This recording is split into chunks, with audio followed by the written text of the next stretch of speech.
దుమ్ము రేపిన మరో ఐపీఓ ఒక్క రోజే ఏకంగా 38% పెరిగిన షేర్ ఒక్కో లాట్ పై ఎంత లాభం వచ్చిందంటే స్టాక్ మార్కెట్ లో పెట్టుబడులు పెట్టే వారికి ఖచ్చితంగా ఐపీఓ గురించి తెలిసే ఉంటుంది. ఇవి ఎక్కువగా లిఫ్టింగ్ గెయిన్స్ ఆఫర్ చేస్తుంటాయి, అందుకే వీటిలో ఇన్వెస్ట్ చేసేందుకు ఆసక్తి చూపిస్తుంటారు.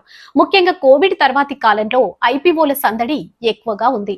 చిన్న చిన్న కంపెనీలు కూడా స్టాక్ మార్కెట్లలో లిఫ్టింగ్ కోసం చూస్తున్నాయి. వీటికి తోడు పెద్ద పెద్ద కంపెనీల క్యూలో ఉన్నాయి. ఈ ఏడాదిలో ఇప్పటికే పెద్ద కంపెనీలో SBI funds management, Manipal health enterprises వంటివి రాగా తర్వాత ఎస్ఎస్ఈ, రిలయన్స్ జియో, జెఫ్టో, ఓయో వంటివి లైన్ లో ఉన్నాయి. ఇంతటి చిన్న ఐపీఓల్లో చూస్తే అద్విత్ జ్యువెల్స్, కుసుము లిమిటెడ్ వంటివి కూడా ఆదరగొట్టారు.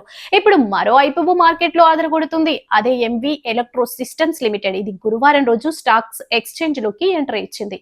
ఇష్యూ ధర కేవలం 425గా ఉండగా ఎన్ఎస్ఈలో 22% పైగా ప్రీమియంతో 520 వద్ద లిఫ్టింగ్ అయింది. దీంతో లక్కీగా షేర్లు అలర్ట్ అయినవి అక్కడితోనే ఆగలేదు. ఇంట్రాడేలో నిమిషాల వ్యవధిలో మరింత పెరుగుతూ పోయింది. ఈ క్రమంలోనే ఉదయం 10 గంటల 30 నిమిషాలకు ఇష్యూ ధరపై ఏకంగా 38% వరకు పెరిగి 585.85 వద్ద సెషన్ గరిష్టానికి నమోదు చేసింది.